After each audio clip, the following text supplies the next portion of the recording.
Evil, I think, is the only word that really can describe what we heard today. Now, Chad Doerman, like you said, went in front of a judge here at the Clermont County Municipal Court around 10 this morning.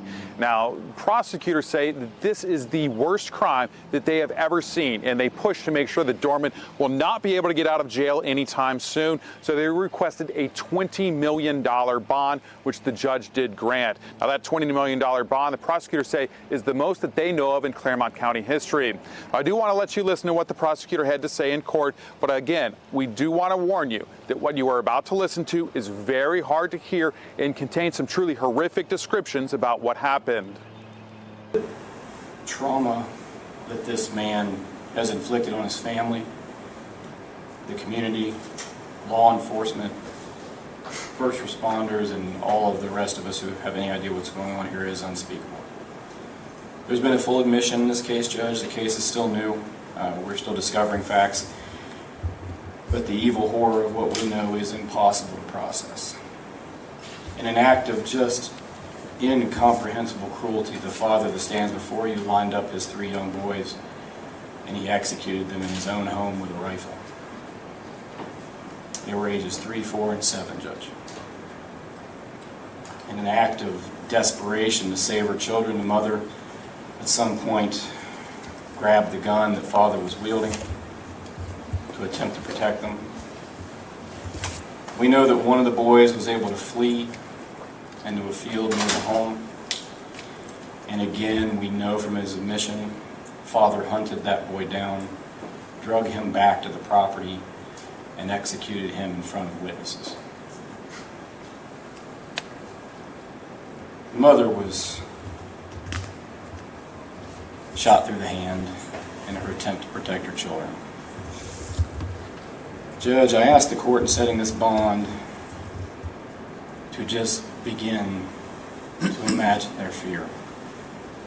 This was the man that every day they woke up looking to for protection, love, guidance in all things.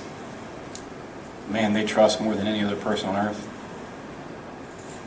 Person they rely upon to keep them safe from harm. He was their world, he was their guardian, and he executed them in cold blood.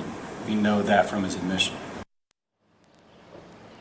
Now, here's a look at what happened according to investigators. The children's mother called 911 around 4:15 yesterday afternoon.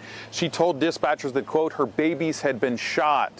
Now, this all, when they arrived, the sheriff's deputies made contact with Doerman, who was actually just sitting outside of the home, and then arrested him. Now, the boy's 34-year-old mother, she had been shot in the hand, like you heard the prosecutor said, and was also outside the house. Now, court documents say that Doerman confessed to planning and carrying out the deaths of these victims for several months. Now, I've covered a lot of murder cases in my time as a journalist over the past 15 years, and I must say that the details in this case are just absolutely horrific, and it's not often that you see a prosecutor get choked up like we did in the courtroom this morning. Now, Doerman will be held on that $20 million bond, and he did not enter a plea today, despite what you heard there, investigators saying that he has admitted to these killings. No training of any kind prepares you for this.